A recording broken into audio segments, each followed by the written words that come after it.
This is the QL mobilization, which is quadratus lumborum. So if we're looking at the spine, we can think of the base of the ribs to the top of the pelvis as having a set of hamstrings. Now, of course, there's other musculature and other connective tissue systems that are really important to the spine here, but when we are addressing this system, it's just easier if we call it the QL.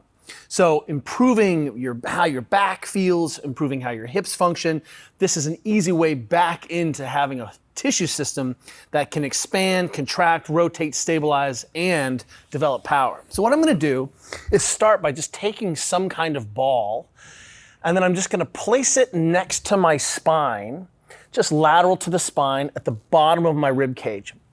And for starters, I can just smear back and forth if I wanted. And easily here, please invest 4 or 5 minutes aside. But one of the sneaky ways that I really like to address this is to come in from the side. So traditionally, most of us drop straight down the muscle or the tissue system we're trying to change.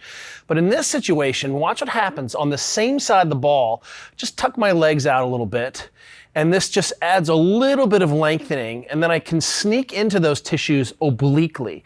Now here's the magic. I want to make sure I can take a full breath in to really expand the demand on those tissues and all the way out. And again, if you need to change to get pressure or tuck your pelvis, that will lengthen those tissues. All is fair game back here. The idea though is to kind of scan from the side, and I can still drop that in as I'm right next to the side of the spine here, all the way out to the side. So it's a kind of a big swath of tissue.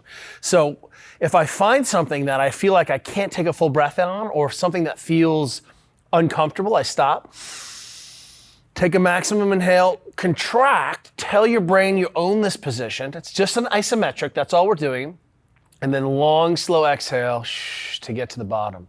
And what you'll see is that if you feel like you have an achy back, this already is such a powerful restorative position where my legs are up and I'm taking some of the load out.